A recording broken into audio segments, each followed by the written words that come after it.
নমস্কার বন্ধুরা, আমার আরেকটি ব্লগে আপনাদের স্বাগত। আশা করছি আপনারা সবাই ভালো আছেন। তো দেখতেই পাচ্ছেন আমরাও খুব ভালো আছি। এদিন বিয়ে বাড়ি চলে গেছিলাম। ভালো আছি বলতে আমার সেদিনকে খুব শরীর খারাপ হয়েছিল প্রচণ্ড। তো যাই হোক, মেয়েটা আগেও দাদু ঠাম্মার সঙ্গে চলে গিয়েছিলো বলে ও রাতে ফিরবে বলে আমাদেরকে আবার যেতে হলো। তাই আমি আর ওর পাপা চলে গেছিলাম। তো এটা দেখতেই পাচ্ছ পরি, আমাদের লিটিল গার্ল। তো যাই হোক, আমরা এখানে কিছু ফটোশ্যুট করেছিলাম বাড়িতে।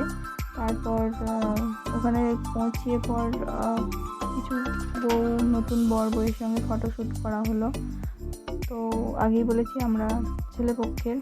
তো যাই হোক, কিছু ফটোশ্যুট করার পর মানে বৃষ্টিও প্রচুর হচ্ছিল সেদিনকে।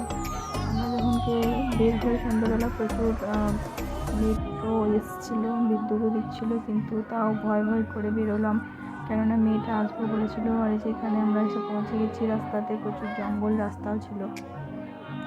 যাই হোক, ফাইনালি আমরা এসে পৌঁছলাম এবং খাওয়া দাওয়া করার সময় এত ভিড়, মানে চিন্তা করতে পারবে না। দেখতেই পাচ্ছেন যে কীভাবে আমরা ঠেলাঠেলি হয়ে যাওয়া করে এসে এখানে বসেছি।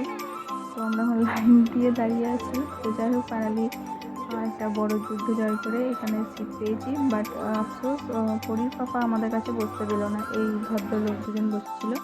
তো পরীর পাপা আছে ওই যে সামনে, আরেকজন ব্লু কালার একটু দূরে রয়েছে, সেটা হচ্ছে পরীর পাপা, ওখানেও বসেছিল। যাই হোক, জায়গা পাইনি, সেটা কী করবো, ব্যাড লাক। তো এই যে সব মেনু দিচ্ছে, বাট আমরা কিছু খেতে পাইনি। আমার তো এমনিতেই শরীর অসুস্থ ছিল সেদিনকে। আমি মাটনও খাইনি, ফিশও খাইনি, আর মেয়ে তো কিছু খাইনি সেদিনকে।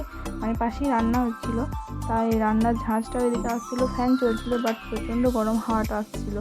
আমাদের মেয়েটা এত শরীর খারাপ করছিলো, বলছে মা আমি কিছু খেতে পারবো না। তাই নানটাও কোনো রকম খেয়ে, এটা ছিল পাবদা মাছ, নানটা একটু খেয়ে পরে আমি দুটো সাদা ভাত খা। তো বললো না মা, আমি আর কিছু খাবো না। তো শেষকালে একটুখানি পাঁপড় দিয়েছিলো, পাঁপড়টা দেওয়ার পর ও একটুখানি খেয়ে আমাকে দিয়ে দিল। 2 রকম মিষ্টি দিয়েছিলো, কিন্তু একটা মিষ্টিও খায়নি, যে পনির দিয়েছিলো, কিন্তু ও কিচ্ছু খেলো না। তো যাই হোক, খাওয়া দাওয়া করে আমরা যথারীতি 12টা মানে 10:30টার মধ্যে আর কি বাড়ি চলে এসেছিলাম। তো বেশি হয়নি। তারপর বাড়িতে এসে নিশ্চিন্তেই ঘুম হলো। তো বিয়ে ঘরটা এনজয় করি, তোমরা আমাদের সাথে থেকো। লেটস গো, চলো।